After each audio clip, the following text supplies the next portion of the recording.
ভোটের প্রচার চলছে। তো এখানে নানা সব কিছু চলছে, কাজকর্ম, প্রচার, ধর্মঘট, বক্তৃতা সব চলছে। কিন্তু আজকে আমাদের যাদবপুর এরিয়ার কী অবস্থা, কী দশা সেগুলো লোকে চোখে দেখতে পাচ্ছে না। আর এগুলো সাধারণ পাবলিক নিজেরাই করছে। সাধারণ পাবলিক নিজেরা যদি পরিষ্কার পরিচ্ছন্ন না রাখে তাহলে হবে না। কতদিন আগে দেয়াল লেখা উঠে গেছিলো, এখন আবার সেই দেয়াল লেখানো হচ্ছে। রাস্তাঘাট অপরিষ্কার। আগে লোকে ডাস্টবিনে ময়লা ফেলতো এক জায়গায়, এখন লোকে যেখানে সেখানে ময়লা ফেলে। লোক নিতে আসছে লোক নিতে আসছে ময়লা, সেখানে সেই টাইমে কাজে বেরোনোর জন্যে তারা ময়লা ফেলতে পারছে না। তারা যখন কাজে বেরোচ্ছে সেই সময় যেখানে খুশি ময়লা ফেলে দিয়ে চলে যাচ্ছে। এই রকমভাবে করছে। তারপরে রাস্তাঘাটের অবস্থা তো খুব খারাপ। রাস্তার খুঁড়ে খুঁড়ে পাইপ বসছে, সেখানে পাইপ বসানোর ফলে ইঁদুর, পিঁপড়ে, ছুঁচো যারা যেখানে যেরকম খাবার পাচ্ছে তারা সেখানে সেরকম গর্ত করে দিচ্ছে।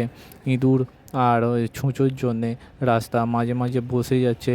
বাইকওয়ালাদের এবং চার চাকাওয়ালাদের নানা রকম সমস্যা, কখন কে পড়ে যাচ্ছে, কখন কে পড়ছে না, কখন কে সাবধানে গাড়ি চালাচ্ছে।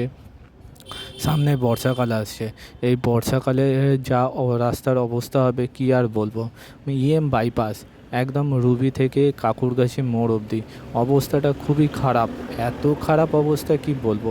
যেখানে রাস্তাকে কেটে দিয়ে সেখানে পিচ করা দরকার সেখানে তাপি মারা হচ্ছে। আর যেখানে পিচ ভালো আছে, যেখানে তাপি মারার দরকার নেই, শরৎ বোস রোড, সদন অ্যাভিনিউ, তারপরে পার্ক স্ট্রিট, এইসব জায়গাগুলো পিচ হচ্ছে। এগুলো হচ্ছে কলকাতার ভেতরে। আর বাইপাস যেহেতু কলকাতার বাইরে, সেই কারণে সেখানে তাপ্পি মেরে কাজ চলে যাবে, কাজ চলবে, এই রকমভাবে সব কিছু হচ্ছে। ভোট প্রচার যদি এই রকমভাবে হয়, ভোট প্রচারে যদি কাজ না হয়, সাধারণ মানুষ কিভাবে লোককে পছন্দ করবে। এখন সাধারণ মানুষ লোককে না চিন্তা ভাবনা করে, না কোনো কিছু করে, শুধু ইচ্ছা অনুযায়ী মাথা খামিয়ে ভোট দিয়ে দিচ্ছে। আর দাঁড়ালেই হলো, কে পলিটিক্স করবে, কে অত চিন্তা ভাবনা করবে। কিন্তু এদিকে লক্ষ্মীশ্রী, নানা রকম নোংরা কাজকর্ম হয়ে যাচ্ছে। যেভাবে আজকে রাস্তাঘাটের অবস্থা, তার একটু ছবি আপনাদের সঙ্গে ভালোভাবে ভিডিও সব কিছু শেয়ার করছি। সেগুলো হচ্ছে যে কালিকাপুর থেকে প্রিন্স আনোয়ার শাহ রোড আর গড়িয়া থেকে বালিগঞ্জ রোড, এর মধ্যেখানে অনেক কিছু আছে, অনেক কিছু জায়গা। আমি যেখানে যেখানে খাবার ডেলিভারি করতে গেছি সেই সব জায়গার ভিডিওগুলো আপনাদেরকে দেখাচ্ছি। দেখুন কি অবস্থা রাস্তাঘাটের। এইভাবে রাস্তাঘাটে অপরিষ্কার পরিচ্ছন্ন, গর্ত হয়ে আছে, নানা রকম অগোছালোভাবে আছে। এইগুলো সাধারণ মানুষের নিজেদের দোষ। এগুলো সাধারণ মানুষ যদি নিজেরা পরিষ্কার পরিচ্ছন্ন না রাখে তাহলে কী করে সমাজ চলবে। শুধু পলিটিক্স আর নেতারা, পলিটিশিয়ানরা এগুলো কিছু করতে পারবে? তার জন্যে কোনো প্রচার হচ্ছে না, তার জন্যে কোনো প্রতিবাদ হচ্ছে না, তার জন্যে কোনো সুরক্ষা নেই, তার জন্যে কোনো আইন নেই, তার জন্যে কোনো ব্যবস্থা নেই। এগুলো সাধারণ পাবলিক যদি নিজেরাই না করে তাহলে বাকি লোকেরা কিভাবে করবে। আজকে ফ্ল্যাট আর ফ্ল্যাট, গাছপালা নেই, গাছপালা লাগানো, খালি রাজনীতি, গাছপালা কেটে দিয়ে বড় বড় বিল্ডিং।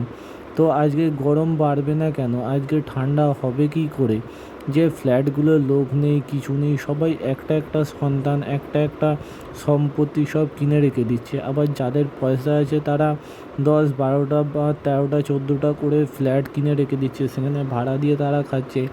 মাস গেলে 2 লাখ 3 লাখ টাকা সব পাচ্ছে। কিন্তু আজকে আমরা যদি নিজেরা এই পরিষ্কার পরিচ্ছন্ন না রাখি তাহলে তো করোনার মতো আবার মহামারী এবং পৃথিবীর সব কিছু বদল হতেই চলেছে। আর সেই বদল খুব তাড়াতাড়ি হবে। সেই রকম বদল হলে অনেক মানুষ মারা যাবে। আর সেইগুলো চিন্তাভাবনা যদি না করে সাধারণ মানুষ, পাবলিক, তাহলে কি করে হবে? আগে স্কুল কলেজে প্রার্থনা করা হতো, এখন প্রার্থনা কোথায় করা হয়? এখন সব প্রাইভেট স্কুলে পড়ছে, সরকারি স্কুলে কজন পড়ে? অর্ধেক সরকারি স্কুল কলকাতা থেকে উঠে গেছে। কী কারণে? এগুলো পলিটিশিয়ানরা তুলছে এবং সাধারণ পাবলিক তাদেরকে সঙ্গ দিচ্ছে। সেই কারণে আজকে এই অবস্থা, এই দশা। আজকে সাউথ সিটি বলুন, অ্যাক্রোপলিস মল বলুন, লেক মল বলুন, খুব অবস্থা খারাপ। এখানে কোনো গাছপালা নেই, রাস্তাঘাটের অবস্থা তো জঘন্য হয়ে গেছে। এগুলো কি করে শুধরানো যায় তার চিন্তা ভাবনা করুন।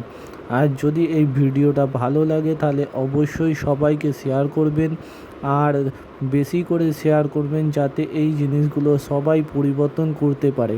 প্লাস্টিক দূষণ বন্ধ করবে বলেছিল, আজকে প্লাস্টিক দূষণ বন্ধ হওয়ার থেকে অতিরিক্ত বেড়ে গেছে।